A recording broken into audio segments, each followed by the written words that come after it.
How's everybody doing?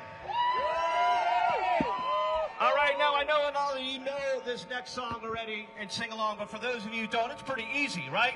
When we sing A Fascist America, you sing No Fascist America. When we sing Trump Must Go Now, well, you know what to do, okay?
We are local here to DC.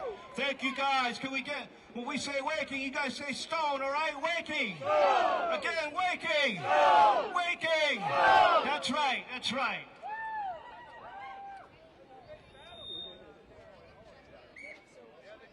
Arrest the pedophile!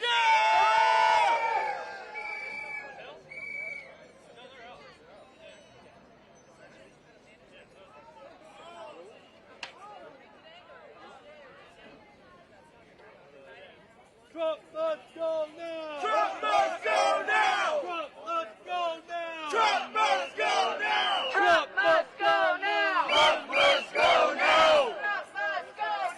Trump must go now! Trump must go now! Trump must go now! Trump must go now! Trump must go now! We're going to do another song apparently, so we gotta just wait for our speaker to come. So I think you might know this one too. It's Stop the Madness. So there's lines for you too, and that's stand up. Let's hear stand up. Stand up! Let's hear fight back. Fight back! And stand up. Stand up! Fight back. Fight back! I wanna stop it. In the streets with the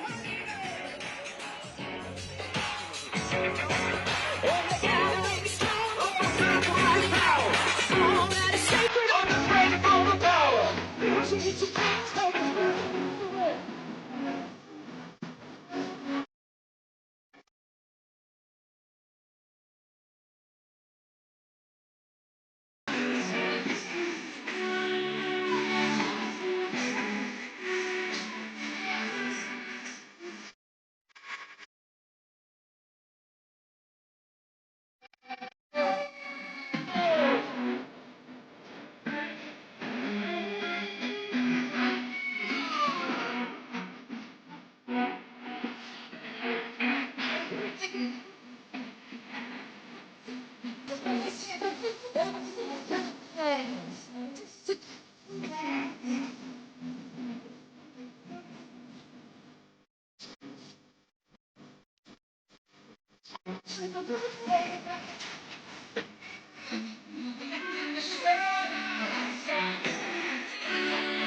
And we are a movement of people from diverse political perspectives from across this country who recognize one thing in common, that Donald Trump and his regime are a fascist regime. They are a danger to all of humanity. And it is our responsibility, in the name of humanity, to come together and demand Trump must go now. And we are fighting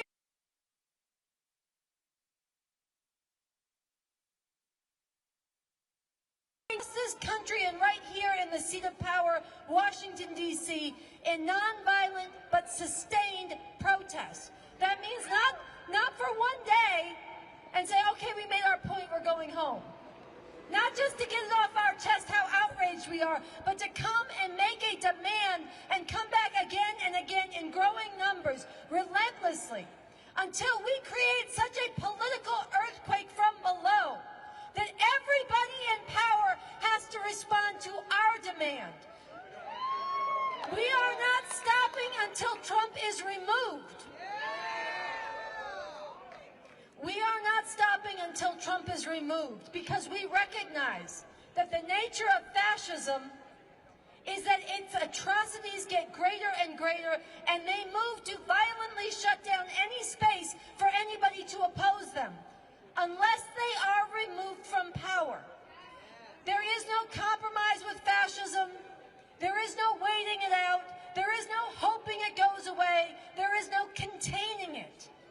Either we drive it out or it drives us and humanity's future.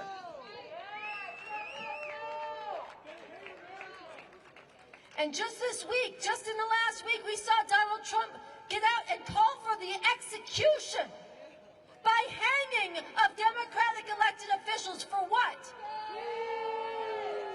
Because they told enlisted troops what their oath actually is. All they did is express what's written into their oath and into the Constitution. And Donald Trump said they should be hanged.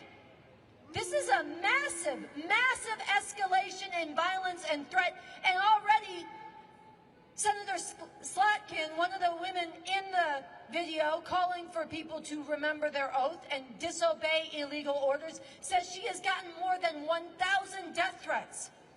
Donald Trump knows he is unleashing violence and terror against his opponents, and that is by design. So whether or not he follows through anytime soon in a public execution, he is calling forward and green-lighting that from his supporters. And meanwhile, he is busy calling nonviolent protesters domestic terrorists. That's right. So we recognize that he is moving to close off the space for anybody to oppose him. And he's doing this because he knows, or at least those around him, who may be a little bit more strategic, know that there are millions and there are tens of millions in this country who deeply hate what he is doing to our immigrant sisters and brothers, who deeply hate what he is doing by erasing and attacking the rights of trans people and LGBT people generally. That there are tens of millions of us who hate the fact that right now in half the states across this country, women cannot get a safe, legal abortion. There are tens of millions of us who hate the fact that he is carrying out illegal assassinations of fishermen off the coast of Venezuela merely on his say-so. We hate the attacks on science. We hate the attacks on education. We hate what he is doing to the planet. And we have the power, in our millions, we have the power to drive him out nonviolently. And this is a power that we have to exercise. So it is so important, so precious, so important, so righteous, so beautiful that you are here today. Make some noise for yourselves.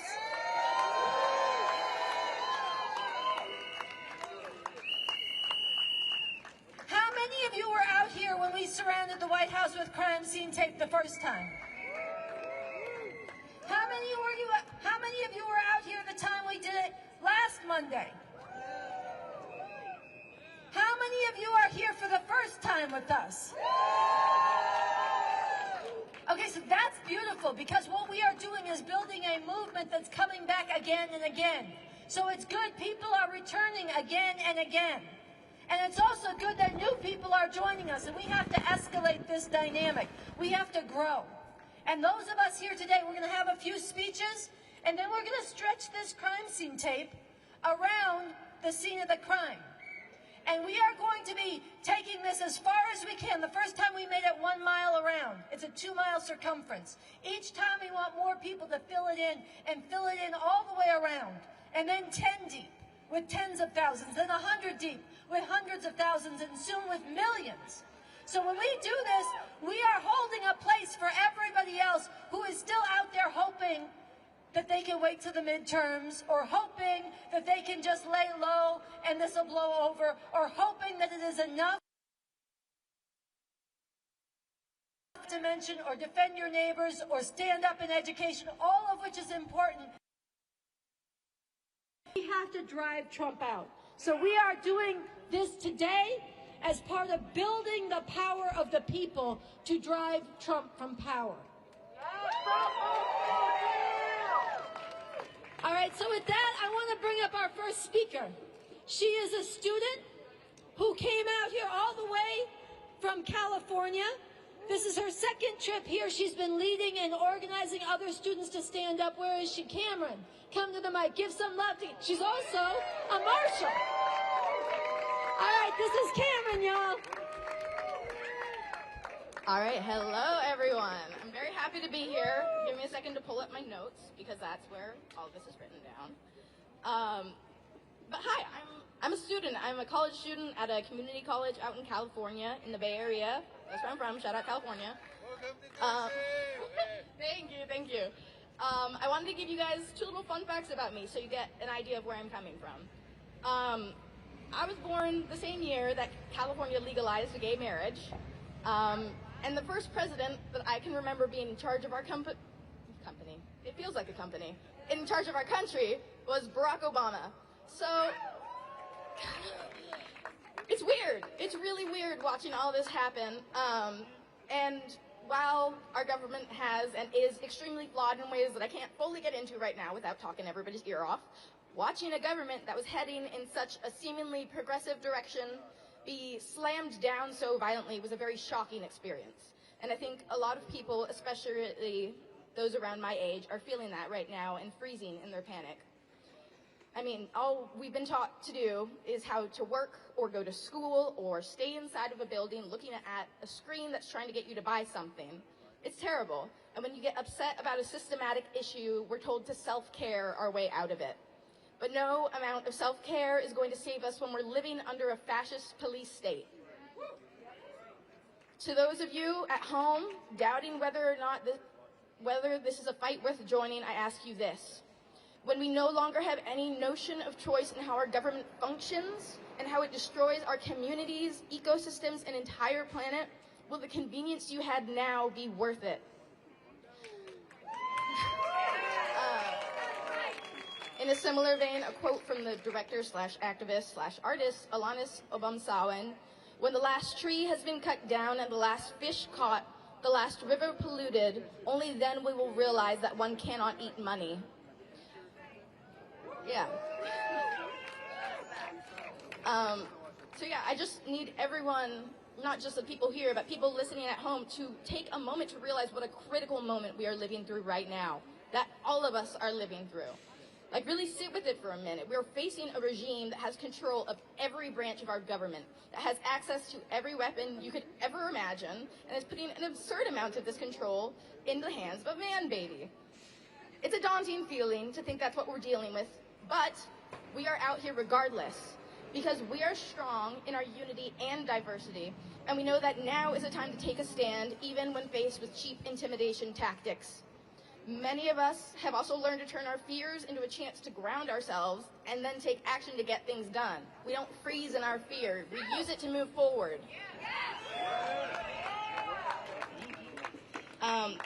We here today are going to make it undeniable that we, the people, don't want a fascist dictator. We need every single person we can get out here so we can stand a chance at driving this regime from power. So do what you gotta do, but get your ass out here to DC. Yeah, and I just want to say, I know it's a huge ask. It is a lot of sacrifice to get out here. This is like the 3rd week I've skipped of school so I can get out here, which is also not making money from the job I work at. So I'm poor and I'm behind in my classes, but it's better than having a fascist dictator. Yeah. And so we have to know when to put our foot down and say enough is enough. This regime and all oligarchs and fascists alike are absolutely terrified of us uniting radically across boundaries of all kinds to find our collective power and use it to fight back against the rampant, systematic abuses of our marginalized communities. Because when we recognize that we as people who all have to work or struggle just to live, we have way more similarities than we do differences, including the similarity that we all want these fascist tyrants out of our government and prosecuted for their crimes against humanity.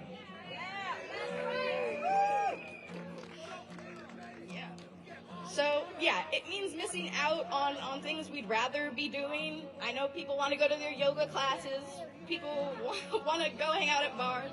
I miss the first Halloween where all my friends turned 21, and I turned 21. Miss that, but it's worth it. So, yeah, sometimes it sucks, but we do it because we have to. Because the alternative is a fascist regime that is plucking away our rights one by one, while so many people are just passively watching it happen.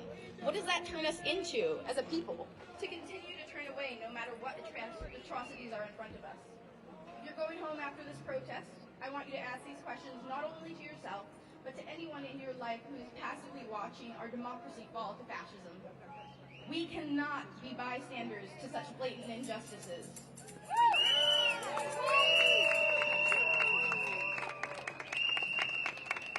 And to all of you who have come out today to show that we, the people, will stand strong against the repression, brutality, and injustices faced by the everyday people of not only this country, but of all humanity, thank you. Your presence, strength, and sacrifice may just be what drives the millions we need from across the country to gather here in our nation's capital, day after day, until the Trump's despicable regime is driven from power.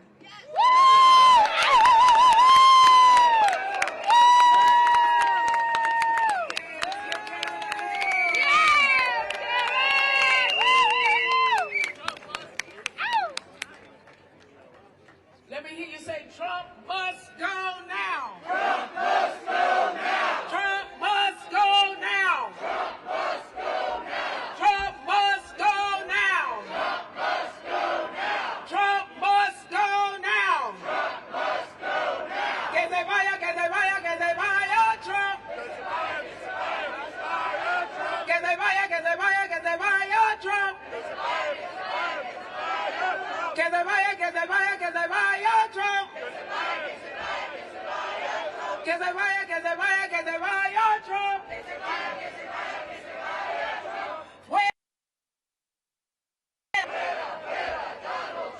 Fuera, fuera, Donald Trump. Let me hear you say, fuera, fuera, Donald Trump. Fuera, fuera, Donald Trump. Let me hear you scream.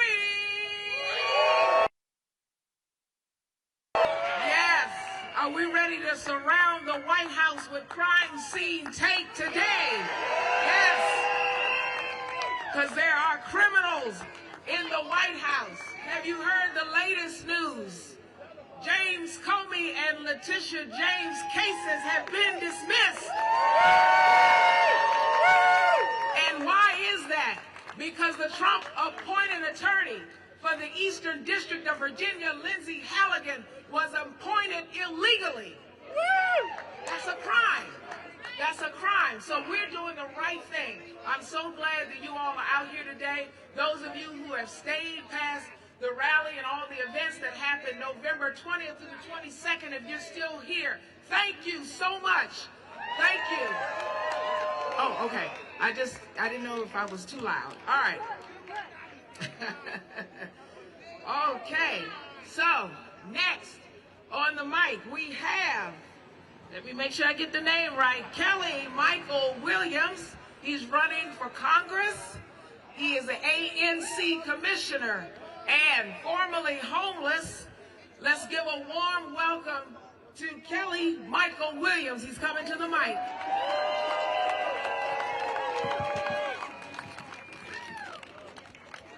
Good afternoon. What's up, DC? What's up, Refuse Fascism? Let's hear it for Refuse Fascism and let's get this man out of the White House. My name is Kelly Michael Williams and I'm running for Congress. And I'm running now, right here in this nation's capital, because we're fighting something bigger than policy. We're fighting our democracy, our dignity, and for each other. This rally, Refuse Fascism, is in the name of humanity. We must refuse to accept a fascist America and get back to the power to the people. The power of the people is the only thing that will ever defeat fascism. It is the only thing that has ever bent the arc of history toward justice. Today, the power is with us, standing together, refusing to be silenced, refusing to be executed, refusing to be pushed aside and pushed back, refusing to accept a government that tells us who deserves rights and who doesn't. I'm not running for Congress because it's easy. I'm running because I've lived what has happened when a system fails you. I've seen it as a single father, trying to hold my family together. I've seen it when I spent nights wondering where my son and I would sleep. I saw it when I cared for my mother, as Alzheimer's and dementia slowly took her life from me, fighting every single day for her dignity and healthcare system that is designed to confuse, exhaust, and drain us. That experience didn't leave me bitter, but it did make me determined that Trump must go. Healthcare isn't just a policy issue, it's a human right issue. It's about dignity. It's about whether your parents can age in peace. It's about whether you or your child can have care without sacrificing your future. Right now, that dignity is being denied. Families are being priced out, pushed out, and left out. Mental health care is out of reach. Chronic conditions go untreated, and our seniors are suffering alone. We need universal coverage. We need Medicare for all. We need community clinics, mental health support, and home-based care. We need a system that wraps around people instead of abandoning them. The same is true for housing. I was once homeless in the city with my young son, living in the back of my car. And I know what it feels like to not be seen or to feel invisible when the government doesn't help you, doesn't support you. To feel like you're surviving day to day like the government is looking the other way. Housing is safety. Housing is stability. Housing is health care. It's our foundation. But in a city overflowing with luxury condos and too many of our neighbors sleeping in tents, in shelters, and cars, that is not a failure of resources. That's a failure of priorities. We need permanent supportive housing, not endless, inhumane encampment sweeps. We need real affordable housing, built for real people, not real estate portfolios. And while we fight for these basic rights, we still have to fight for one simple and more important fundamental thing, and that's our democracy.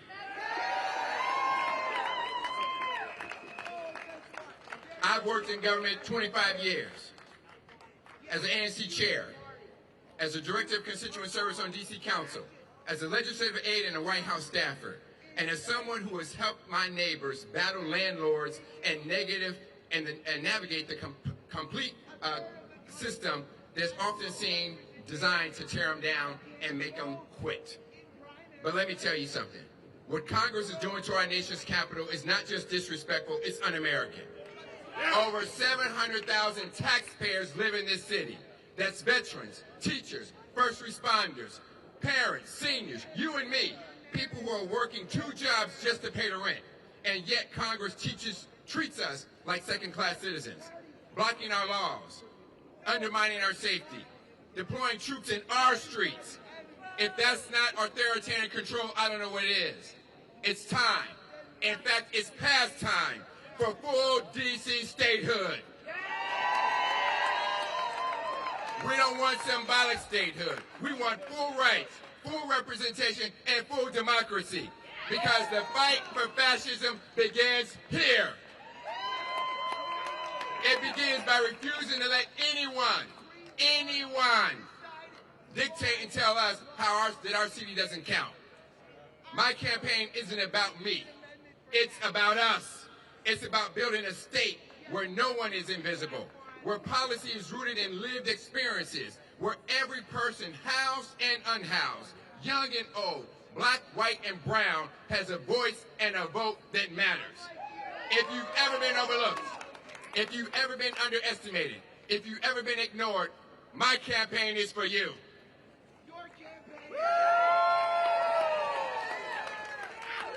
The last election, I finished second, and I missed it by that much. But you know what it taught me? It taught me that this city was ready, that the people are hungry for a representative who has lived the struggle, not just read about it. Someone who will fight like hell because I've lived fighting like hell every day of my life. I give you this if you give me this privilege to serve you in Congress, I will carry your voice with me every single day. Not because it's politically convenient, but because I won't forget who put me there and I won't forget who I'm serving. Because at the end of the day, I'm a servant leader. I lead through service, not demands. So Trump must go. I lead with compassion, not vindictiveness. So Trump must go. Now. I lead now, not careerism. So Trump must go. Now. I lead with values, not opportunism, because this is never about me and power. It is always about us. So Trump Must go now. It's about the single parent trying to hold it all together. So Trump Must go now. It's about the senior who deserves dignity. So Trump Must go now. It's about the neighbor fighting to stay housed. So Trump Must go now. It's about every resident in this city who has been told in ways big and small that their voice doesn't count. But it does, and you count. So Trump must go now. And together, we're going to make sure that this country hears us when we say, Trump must go now. So let's stand up, because Trump must go now. Let's speak out, because Trump must go now. Let's fight back, because let's show this nation what power to the people really looks like, because Trump must go now. Thank you very much. I'm Kelly Michael Williams. Help us out. Go to Kelly Michael for DC. Volunteer. Support us. Help us out.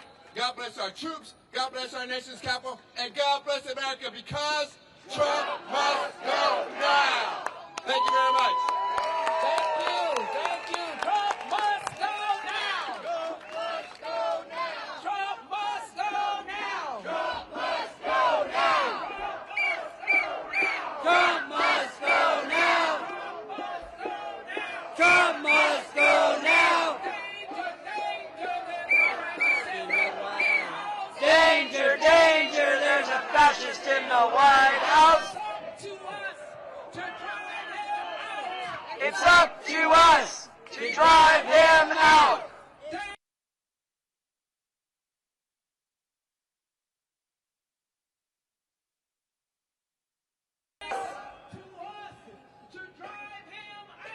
It's up to us to drive him out. Trump must go now. Trump must go now. Trump.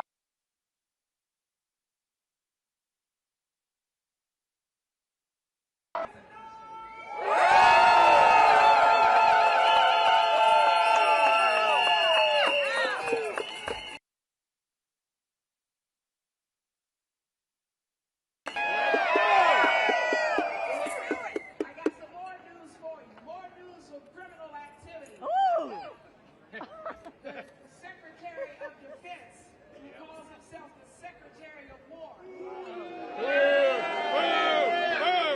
Former astronaut and Senator Mark Kelly has reminded military personnel of their oath before they do any military action in the Caribbean. They're angry at him, and they want to try to reactivate him on active duty for court martial.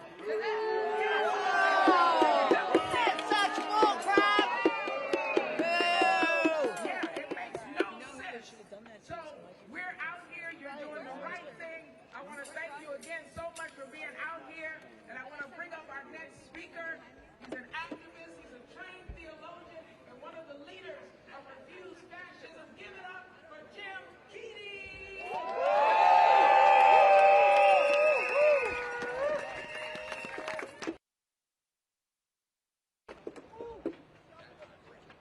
Good afternoon, Washington, D.C.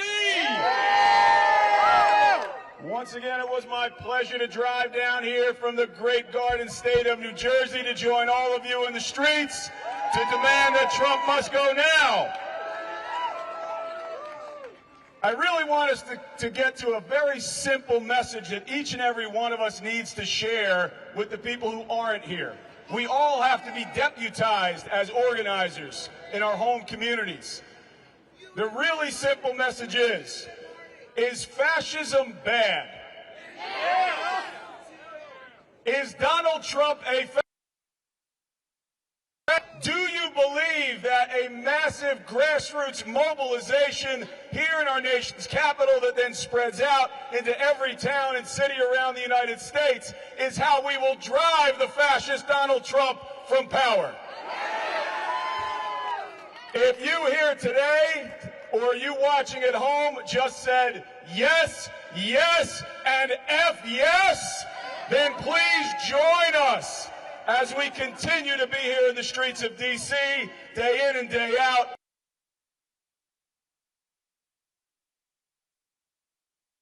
Spread it out into our communities around the United States. So now we've talked about why collectively we are all here. I would like to briefly tell you about why I am here. As was mentioned in the introduction, I am a Christian liberation theologian by academic study and praxis. I see at least one cleric out there in the crowd. Is there anyone else here that would identify as a Christian? You can raise your hand just so we see it. I want to see it. Please raise your hands. Okay. We have a special responsibility in this moment and in this movement, because the underpinnings of the movement that put Donald Trump into office is white Christian fascist nationalism. And it is imperative on us to go back to our communities of faith and challenge it at its very core. I don't know what those individuals think. When I read as a theologian the gospel, I see an itinerant preacher from Galilee who so shook the power structure in his own day that they hunted him down in the middle of the night, they trumped up charges against him, they beat him publicly, and then hung him on a dump outside of the city to die between two criminals. He was no imperialist. His message is one of liberation to the poor. He said, I came to bring good news to the poor. Generally, that means bad news to the rich and the powerful. And in this situation, Donald Trump has been both of those in the arc of his private life and in his public life. So I say to all my fellow Christians out there, the way that Donald Trump animates in this world is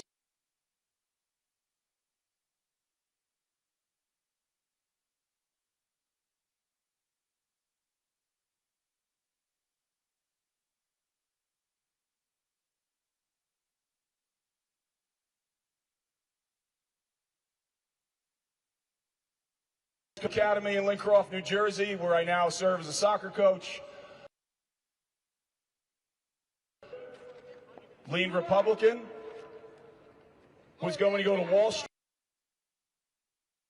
Street and be retired by the time I was in my 30s. Grew up with and had my entire worldview shattered.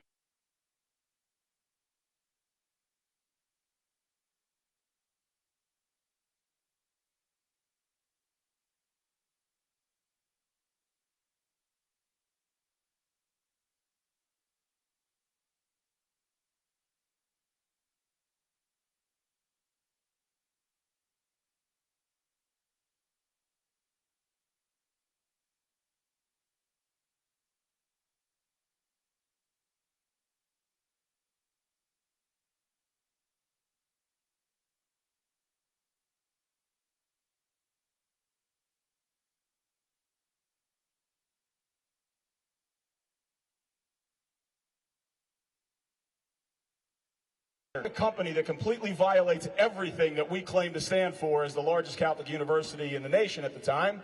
Nike was it. At the same time that I'm writing this paper over in theology, over in athletics, we are negotiating a $3.5 million endorsement contract with Nike. And part of that deal, I would have to wear and promote Nike's products. I took a stand, and I said I would not be a walking advertisement for a company that was exploiting people around the world. And I said that as a Catholic institution, we should not be in partnership with a company like this. And I was eventually given an ultimatum. You will wear Nike and you will drop this issue or get out. I was forced to resign because I held my ground. I became and still am the only athlete in the world to say no to Nike because of their sweatshop abuses. And I started getting criticized back then I would go to colleges, high schools, be in radio talk shows, TV interviews. You don't know what you're talking about. Those are great jobs for those poor people. What the hell else would they be doing? Now, I knew from my academic research they were wrong. The athlete in me wanted to prove them wrong. That competitor in me wanted to prove them wrong. So in the summer of 2000, I moved to Tangerang, Indonesia. And for 1 month, tried to survive on a Nike sweatshop wage, $1.25 a day at the time. I lived in a rat-infested slum, crawled over by cockroaches each night, and I lost 25 pounds.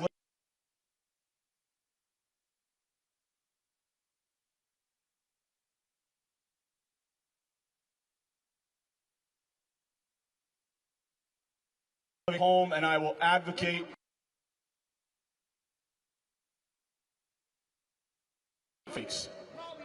I spent 15 years working on that issue full-time, going back and forth across the United States, going back and forth to Indonesia to meet with workers over and over again. And I share this story not so that you clap for me, but I share it because each of us has to know our origin story and to be able to share it with people.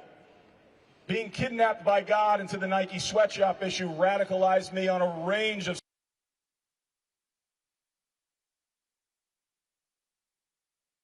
Park, where we fought for affordable housing, where we fought for a homeless shelter to be built, where we fought for good jobs for people that were unemployed.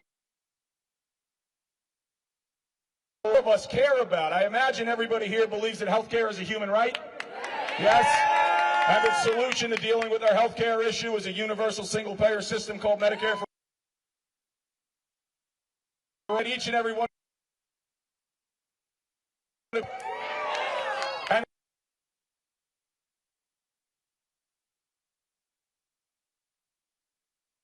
And driving up the cost of housing and the cost. Imagine that each and every one of you here believe that we should be spending more on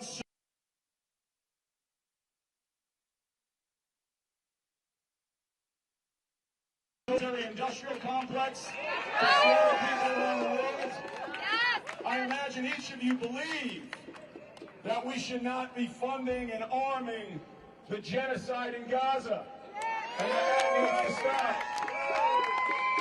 I would imagine that each one of you here believes that we should have a humane immigration.